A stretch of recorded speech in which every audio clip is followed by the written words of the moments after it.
Life insurance होता क्या है? मतलब अगर कोई मिस हैपनिंग होती है, कोई अनफॉर्चुनेट इंसिडेंट होता है, डेथ होती है, तो बेनिफिशियरी को, नॉमिनी को अमाउंट मिल जाएगा आपके जाने के बाद। तो आपका बेसिकली यूलिप और एंडोनमेंट पॉलिसी पे क्या थॉट है? पहले प्योर लाइफ टर्म इंश्योरेंस, उसके बाद ये पॉलिसीज आती है। राइट एज क्या होती है टर्म इंश्योरेंस लेने की? अर्लियर द बेटर, ये तो यूनिवर्सल ट्रूथ है ही, जितना जल्दी लेंगे उतना अच्छा है। तो आपके अकॉर्डिंग कितने तक लेना चाहिए? लाइक कि पॉलिसीज के अंदर तो 100 ईयर्स का भी है। तो जब तक आपकी रिस्पॉन्सिबिलिटीज हैं वो 60 तक हैं, 65 तक हैं, 70 तक हैं, वहाँ तक आपको टर्म इंश्योरेंस लेना चाहिए। If a person consume alcohol तो क्या कंपनी उसे टर्म इंश्योरेंस देगी? बिल्कुल देती है।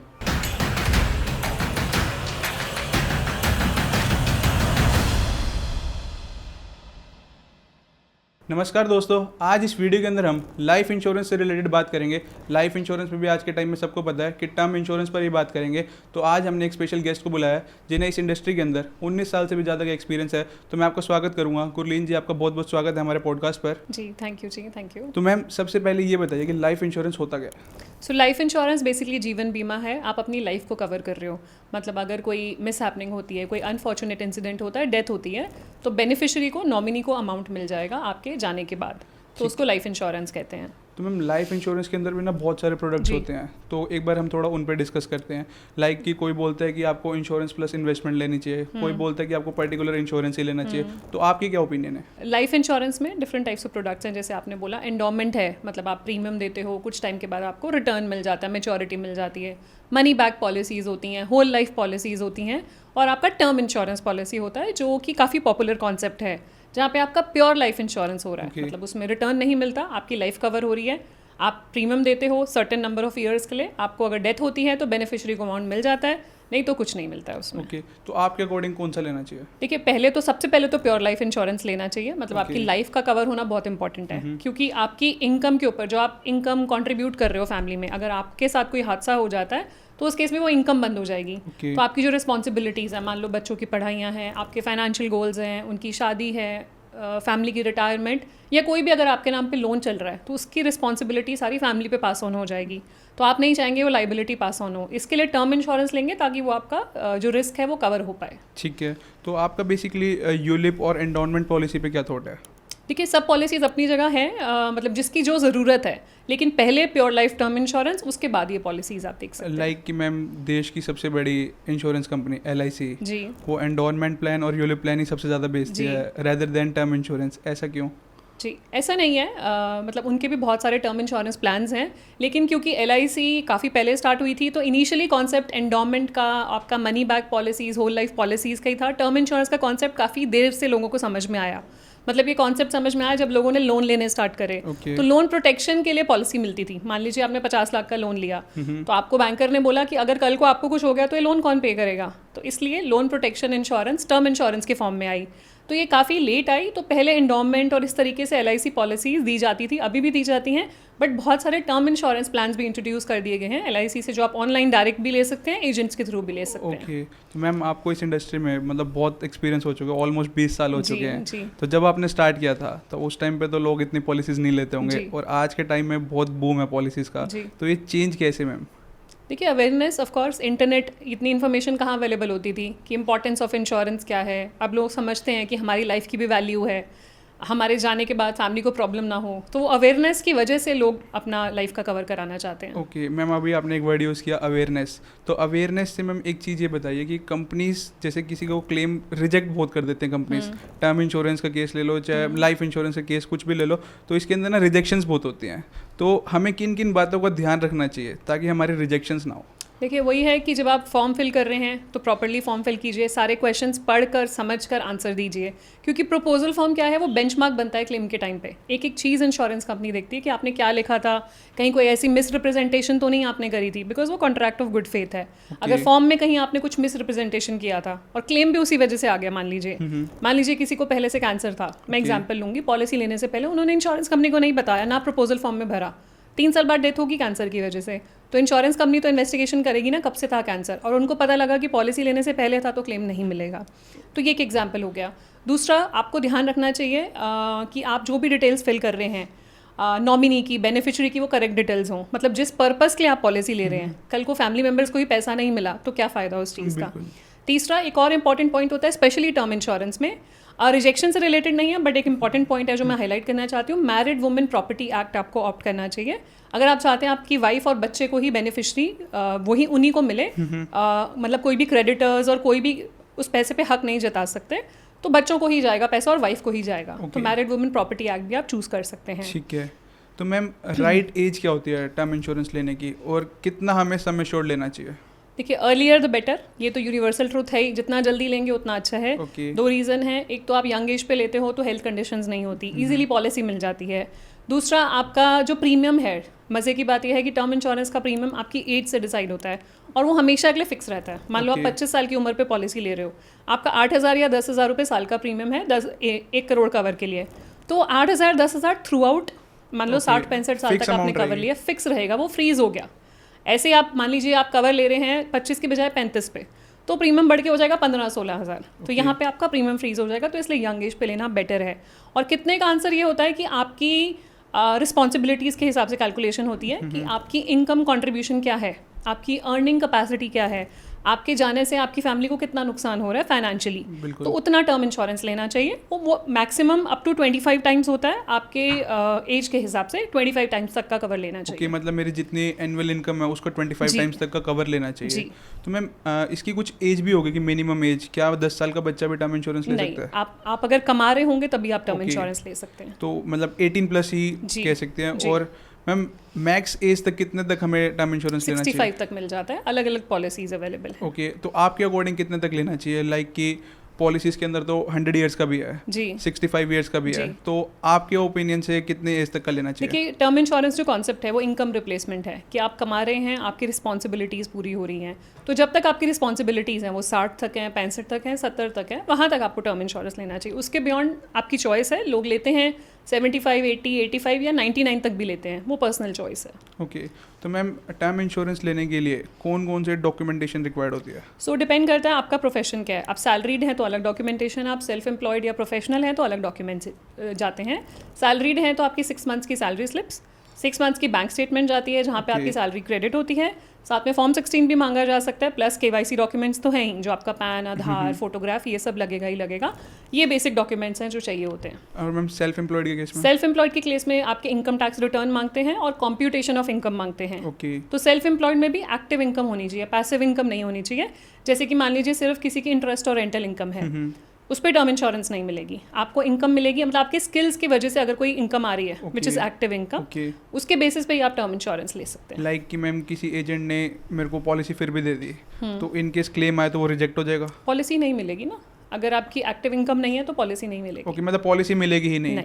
ओके, इसीलिए कॉम्प्यूटेशन मांगते हैं, क्योंकि ITR में तो इनकम दिखेगी, बट कॉम्प्यूटेशन में आपका पता लगेगा कि आप करते क्या हैं, इनकम कौन से हेड में आई है। तो मैं अपनी ऑडियंस से कहना चाहूँगा कि मैम यहाँ पर बहुत अच्छा इन्फॉर्मेशन शेयर कर रहे हैं, तो मैम का भी चैनल है, उसे भी जाके सब्सक्राइब कर सकते हैं, जिसका लिंक आपको नीचे डिस्क्रिप्शन में मिल जाएगा जी। तो मैम मेरा नेक्स्ट क्वेश्चन आपसे ये था, लाइक कि जो हमारे डिफेंस पर्सनल्स होते हैं, आर्मी के बॉर्डर पर खड़े होते हैं, या फिर कुछ ऐसे लोग होते हैं जिनकी जॉब ना रिस्की होती है, कि कोई केमिकल फैक्ट्री में काम कर रहा है, तो उनको क्या टर्म इंश्योरेंस मिलता है? जी, क्या वो ले सकते हैं? बिल्कुल मिलता है। ऑक्यूपेशनल हैजार्ड बोलते हैं इसको, अलग अलग प्रोफाइल, जैसे अलग अलग तरीके का काम होता है तो रिस्क ज़्यादा है। जैसे आपने बोला, अगर कोई कोल माइनिंग फील्ड में काम कर रहा है या कोई ऐसी फैक्ट्री में काम कर रहा है जहाँ रिस्क ज़्यादा है, तो वहाँ पे उनका प्रीमियम ज़्यादा चार्ज होगा। कोई मर्चेंट नेवी में है तो उनका प्रीमियम ज़्यादा चार्ज होगा, एक्स्ट्रा चार्ज होगा, उसको ऑक्यूपेशन एक्स्ट्रा बोलते हैं, कि आपके ऑक्यूपेशन की वजह से एक्स्ट्रा प्रीमियम आपको देना पड़ रहा है। और पुलिस, पर्सनल, आर्मी, इनके लिए स्पेसिफिक पॉलिसीज़ होती हैं, स्टैंडर्ड पॉलिसीज़ नहीं मिलेंगी इनको। ठीक है, तो मैम लाइक कि मैंने टर्म इंश्योरेंस ले लिया, अब 2-3 महीने भी हो गए लिए हुए, अब मुझे ना वो टर्म इंश्योरेंस पसंद नहीं आ रहा, क्योंकि मैंने दूसरे प्लान से कंपेयर कर लिया कि किसी और कंपनी का टर्म इंश्योरेंस देख लिया, तो क्या मैं फिर इसको चेंज कर सकता हूँ? आप सरेंडर कर सकते हैं, मतलब एज इन आप प्रीमियम नहीं पे करेंगे तो डिसकंटिन्यू हो जाएगी term insurance as it is, तो लैप्स हो जाएगी। आप फिर दूसरी अपनी चॉइस की पॉलिसी, मतलब मैं इसके अंदर चेंजेस नहीं कर सकता, इसको मेरे को सिर्फ सरेंडर ही करना होगा। कॉन्ट्रैक्ट एक बार ही हो गया, फ्री लुक पीरियड आपको 30 डेज का मिलता है कि 30 डेज के अंदर अंदर आपको ही पसंद नहीं है या आप कुछ एंडोर्समेंट चाहते हैं तो आप इंश्योरेंस कंपनी को इंटीमेट कर सकते हैं। आफ्टर दैट वो कॉन्ट्रैक्ट के जो टर्म्स एंड कंडीशंस हैं जो है वो आपको चेंज नहीं कर सकते। ठीक है, तो मैम एक क्वेश्चन ना मतलब बहुत ट्रेंडिंग है, सभी लोगों का ये डाउट होता है कि लाइक हस्बैंड वाइफ हैं, दोनों ही ब्रेड अर्नर हैं जी, तो किसको टर्म इंश्योरेंस लेना चाहिए? देखिए, अगर दोनों ब्रेड अर्नर हैं, सो बेसिकली जो हमने बात जहाँ से शुरू करी थी, term insurance income replacement method है कि आप कुछ कंट्रीब्यूट कर रहे हो घर में जिससे कि घर चल रहा है, तो दोनों अगर हस्बैंड वाइफ अर्निंग है तो वो घर में कुछ पैसा लेकर आ रहे हैं, तो उनसे घर खर्च चल रहा है, हाउस होल्ड एक्सपेंसेस, बच्चे की एजुकेशन, EMI भर रहे हैं, उनकी कॉन्ट्रीब्यूशन है अलग अलग परसेंटेज में।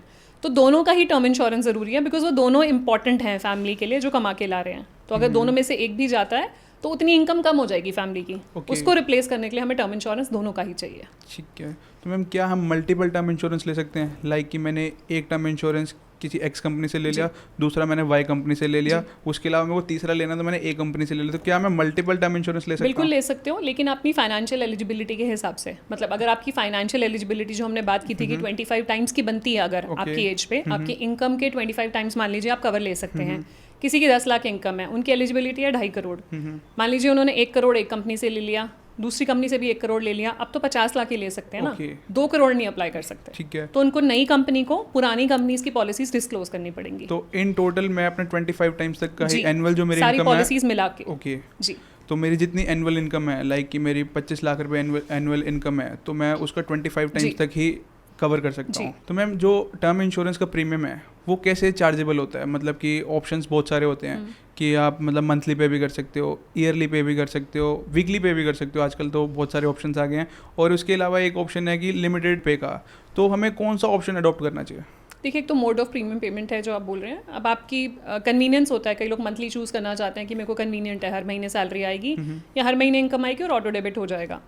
क्वार्टरली भी होता है, हाफ ईयरली भी होता है, ईयरली भी होता है। मेरे हिसाब से हाफ ईयरली या ईयरली पे जाना चाहिए। रीज़न बीइंग कभी मंथली पेमेंट मिस हो जाए, ध्यान नहीं रहे किसी कारण से, या कोई टेक्निकल इशू की वजह से ऑटो डेबिट ना हो तो पॉलिसी लैप्स हो जाएगी। तो साल में एक बार जाना तो हमें पता है कि इस मंथ में हमारी प्रीमियम जाएगा, तो आपको यह ध्यान रहेगा और आप पे करोगे उस हिसाब से।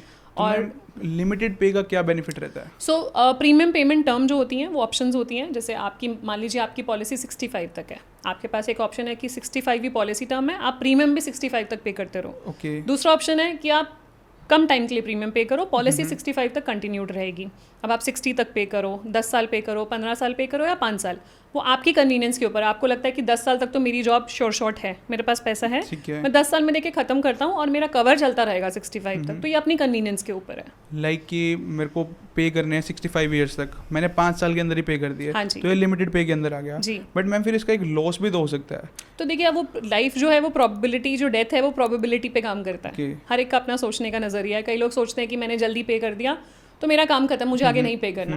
कई लोग रिटर्न ऑन इन्वेस्टमेंट कैलकुलेट करते हैं, मान लो 5 साल में दे दिया और 6ठे साल में डेथ होगी तो, हाँ बिल्कुल, ठीक है ना, तो वो प्रोबेबिलिटी के ऊपर है, उस पर कुछ कह नहीं सकते, मियर कन्वीनियंस वाली बात आई। ओके, तो आपके अकॉर्डिंग ईयरली ही पे करना चाहिए? मेरे हिसाब से ईयरली पे करना चाहिए और 60 तक का पे करना इज अ गुड ऑप्शन, 60 साल तक दे दो। तो मैम जैसे हेल्थ इंश्योरेंस होता है उसके अंदर जो हमारा प्रीमियम होता है वो हर साल इंक्रीज होता है जी, तो टर्म इंश्योरेंस के अंदर ऐसा तो कुछ नहीं होता? सो हेल्थ इंश्योरेंस का प्रीमियम आपकी एज से रिवाइज होता रहता है। टर्म इंश्योरेंस में फ्रीज हो जाता है, आपने आज पॉलिसी ली, जिस एज पे एंटर करा उस एज का प्रीमियम चार्ज होगा। मैम टर्म इंश्योरेंस के अंदर हमें कौन कौन से राइडर्स लेने चाहिए?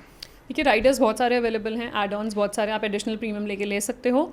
सो बट डिपेंड करता है आपको क्या ज़रूरत है। पर्सनल एक्सीडेंटल राइडर है, क्रिटिकल इलनेस राइडर है, waiver of premium in case of critical illness है, तो ये बहुत सारे राइडर्स हैं। बट मुझे लगता है कि एक जो राइडर है जो आपको ऐड करना चाहिए, which is critical illness rider.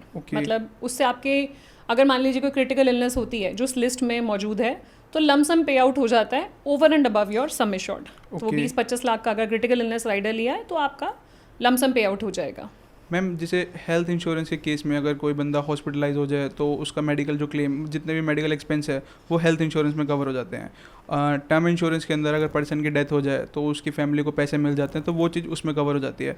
But क्या हो कि पर्सन डिसेबल हो गया तो उस केस में क्या रहता है? उस केस में डिसेबिलिटी में बेसिकली डिसेबिलिटी पॉलिसीज़ होती हैं, या आप stand alone personal accidental policy लो, या आप आप टर्म इंश्योरेंस में पर्सनल एक्सीडेंटल राइडर लो, तो तब आपकी डिसेबिलिटी कवर की जाएगी और किसी सिनेरियो में डिसेबिलिटी नहीं कवर की जाएगी। तो मैम लेट सपोज किसी पर्सन ने टर्म इंश्योरेंस लिया, अब उसकी डेथ हो गई बट उसने अपने घर वालों को नहीं बताया, तो उस केस में क्या रहेगा? क्या वो पैसा अनक्लेम्ड रहेगा या फिर कंपनी वाले खुद आके बोलेंगे कि भाई इस बंदे ने पॉलिसी करा रखी है? कंपनी को तो नहीं पता ना कि डेथ हो गई है, कंपनी के रिकॉर्ड्स में ऐसा कोई डेटाबेस नहीं है कि जहाँ से उनके पास इन्फॉर्मेशन आए कि ये लोगों की डेथ हो चुकी है। सो तभी आप सुनते हैं कि कितने हज़ारों करोड़ रुपए इंश्योरेंस कंपनीज के पास अनक्लेम्ड है, इसी रीज़न की वजह से है। तो इसलिए कहा जाता है कि अपने, जिनके लिए आपने पॉलिसी ली है, कि कल को उनको मिले, एटलीस्ट उनको पता तो हो, फैमिली मेम्बर्स को पता तो हो। नहीं पता तो वही है कि जब पता लगेगा तभी क्लेम कर पाएंगे, या मान लीजिए कोई इंश्योरेंस कंपनी कोई एनुअल चिट्ठी भेजती है, प्रीमियम की चिट्ठी भेजती है, तो पता लगेगा घर पे। ओके। नहीं पता तो नहीं क्लेम हो पाएगा। तो मैम क्लेम लेने का क्या प्रोसेस रहता है? मैंने सुना है मैम बहुत कॉम्प्लिकेटेड होता है टर्म इंश्योरेंस के अंदर। स्मूथ है प्रोसेस, देखिए सेम ही होता है सबका। क्लेम लेने का मेन तो पहली चीज़ जो आपको चाहिए, डेथ सर्टिफिकेट चाहिए पॉलिसी होल्डर का, साथ में क्लेम फॉर्म भरा जाता है और उस हिसाब से भरा जाता है कि डेथ किस वजह से हुई। If it's a natural death तो वो नेचुरल वाला फॉर्म भरा जाता है। अगर हॉस्पिटल में डेथ हुई है बीमारी से तो वो डॉक्टर से भी कुछ फॉर्म्स फिल करवाने पड़ते हैं। मान लीजिए एक्सीडेंट से डेथ हुई तो फिर डॉक्यूमेंटेशन थोड़ी सी बढ़ जाती है, जैसे आपकी FIR, पोस्टमार्टम रिपोर्ट, वो सब चीज़ें लगानी पड़ती हैं। और जो क्लेम कर रहे हैं उनके सारे डॉक्यूमेंट्स लगते हैं कि उनका रिलेशनशिप प्रूफ भी मांगा जा सकता है कि आपका रिलेशनशिप क्या था पॉलिसी होल्डर के साथ, उनके KYC डॉक्यूमेंट्स, उनका कैंसिल चेक जहाँ पे उनको अमाउंट चाहिए क्लेम का, तो ये सब डॉक्यूमेंट्स लगते हैं। लाइक कि मैम जब पर्सन की फ्यूनरल होती है तो उस टाइम पे भी 4-5 लोगों से एविडेंस लिया जाता है कि बिल्कुल मांग सकते हैं, बिल्कुल, कि आप वहाँ पे थे और आपने देखा, आप मतलब प्रेजेंट थे वहाँ पे, तो उनका भी पूरा बयान मांगा जाता है। ओके। तो मैम लेट सपोज किसी ने क्लेम नहीं किया, पैसा क्लेम नहीं किया, उनको मतलब फैमिली को बाद में पता चला, उन्होंने कोई आप उनके डॉक्यूमेंट्स देख लिया कि भाई इन बंदों ने तो टर्म इंश्योरेंस ले रखा है, अब उनकी डेथ हो गई, मान लो 3 से 3 महीने बाद पता चला, तो क्या वो तब जाके क्लेम कर सकते हैं पैसा? देखिए जेन्युइन रीज़न है ये तो बता सकते हैं ना कि हमें पता ही नहीं था कि ये पॉलिसी थी हमारे फैमिली मेम्बर की, और जैसे ही पता लगा हम आगे क्लेम करने। तो insurance companies they do consider, but आपको रीज़न बताना पड़ेगा कि आप लेट क्यों कितने टाइम तक के लिए? वैसे देखिए जनरली इंश्योरेंस कंपनीज बोलती हैं कि 30 डेज़ के अंदर अंदर आपको इंटीमेट करना है हमें। ओके। इंटीमेशन देना है कि डेथ हो चुकी है। बाकी अगर आपको नहीं पता तो वो जेन्युइन रीज़न है तो आप जाके रिक्वेस्ट करोगे तो दे विल कंसिडर। ओके। जैसे मैम बैंकों को RBI रेगुलेट करता है कि लाइक कि बैंक में कुछ फ्रॉड हो गया तो RBI का ओम्बड्समैन है। सिमिलर वे में अगर इंश्योरेंस में कुछ फ्रॉड हो जाए तो पर्सन को कहाँ जाना चाहिए और इसको कौन रेगुलेट करता है? देखिए इंश्योरेंस, अगर आपको लगता है कि इंश्योरेंस कंपनी ने आपके साथ कोई फ्रॉड करा है, आप हैप्पी नहीं है कोई रेजोल्यूशन से, तो इंश्योरेंस का IRDA है, इंश्योरेंस रेगुलेटर है, इंश्योरेंस ओम्बड्समैन है, आप वहाँ पे बात कर सकते हैं। तो बिल्कुल आपको सही सोल्यूशन दिया जाता है। मैम मेरे दोस्त का मेरे पास कॉल आया, वो बोल रहा था कि वो टर्म इंश्योरेंस लेना है। मैं कहा ले ले, फिर वो बोला कि यार फुल बॉडी चेकअप भी मांग रहे हैं, तो ऐसे कंपल्शन होता है क्या फुल बॉडी चेकअप का? देखिए टर्म इंश्योरेंस आप ये समझिए 1 करोड़ का बीमा आपको 10,000 या 15,000 प्रीमियम में दे रहे हैं वो, तो कंपनी के लिए बहुत बड़ा रिस्क है। Okay.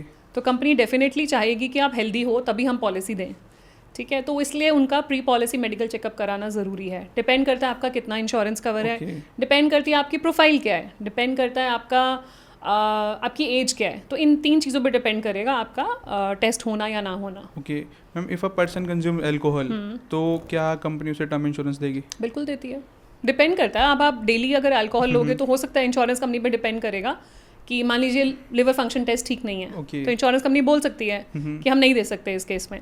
So again it depends on your health और आप कितनी फ्रिक्वेंसी में लेते हैं। मैम जैसे ना लोग ना प्रीमियम बचाने के चक्कर में वहाँ पे ऑप्शन आता है, जैसे लोग स्मोक करते हैं बट वहाँ पे वो नॉन स्मोकिंग के ऑप्शन पे टिक कर देते हैं, उनको लगता है कि प्रीमियम कम हो रहा है, तो क्या मिसकंसेप्शन है इसके अंदर मैम? देखिए अगर आप स्मोकर हैं तो स्मोकर प्रीमियम ही लेना चाहिए मेरे हिसाब से। थोड़ा सा प्रीमियम ज़्यादा ज़रूर है, लेकिन पीस ऑफ माइंड है। आप जिस पर्पज़ के लिए ले रहे हो, आप ये समझो आप किसी कारण से ले रहे हो टर्म इंश्योरेंस, आप ये सोच के ले रहे हो कि अगर कुछ हो गया तो फैमिली को पैसा मिलेगा। अगर आपने कुछ मिस रिप्रेजेंटेशन किया, आपने सही इन्फॉर्मेशन नहीं दी, तो इंश्योरेंस कंपनीज भी दे आर रनिंग बिजनेस, वो भी देख के क्लेम देंगे, ऐसे नहीं मतलब देंगे। फिर उनको क्लेम नहीं मिलेगा। मान लीजिए पॉलिसी ले ली, 3-4 साल बाद डेथ हुई और बीमारी से डेथ हुई, और बीमारी में क्या था, लंग्स खराब हो गए थे। अब इंश्योरेंस कंपनी इन्वेस्टिगेट कर सकती है कब से स्मोकर थे, उनके डॉक्यूमेंटेशन चेक कर सकती है, पुराने मेडिकल रिकॉर्ड्स निकाल सकती है, उनके नेबर्स से, उनके फ्रेंड से पूछ सकती है कि क्या लाइफस्टाइल हैबिट्स थी, क्या उसका लाइफस्टाइल था, तो कुछ भी किसी भी एक्सटेंट तक वो लोग जा सकते हैं ना, बिकॉज उनको तो इन्वेस्टिगेट करके क्लेम देना है। तो इसलिए कभी भी मिसरिप्रेजेंट नहीं करना चाहिए। तो मैम ये तो क्लियर हो गया, जो स्मोकर है वो ऑप्शन टिक कर ले और नॉन स्मोकर ऑप्शन टिक कर ले, बट क्या हो मैम जो once in a while smoke करता हो?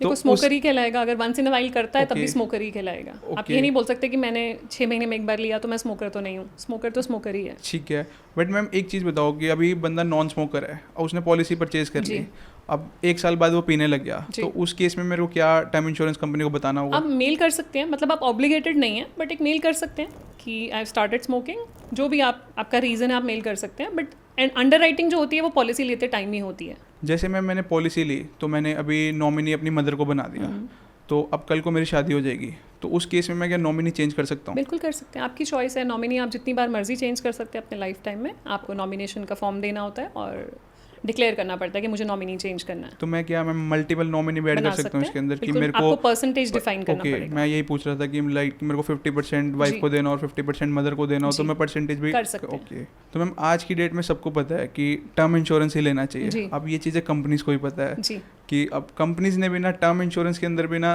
3-4 चीज़ें और निकाल दी है कि जी। Whole life term insurance lump sum का ऑप्शन भी दे दिया है। तो इनसे कैसे बचा जाए मैम आपके थॉट में? नहीं, देखिए ऑप्शंस इसीलिए हैं क्योंकि डिमांड है, ठीक है ना। आपके लोग मांगते हैं अलग अलग तरीके की ऑप्शंस, तभी ये ऑप्शंस इंश्योरेंस कंपनी ने इंट्रोड्यूस करे हैं। सो अगेन किसी के लिए कुछ अच्छा है, किसी के लिए कुछ अच्छा है, जो आपको सही लगता है अपने हिसाब से, आपको लगता है कि मेरी फैमिली में ये चलेगा, मेरे हिसाब से मेरी फैमिली के लिए ये बेटर है, तो आप उस हिसाब से चूज़ कर सकते हैं।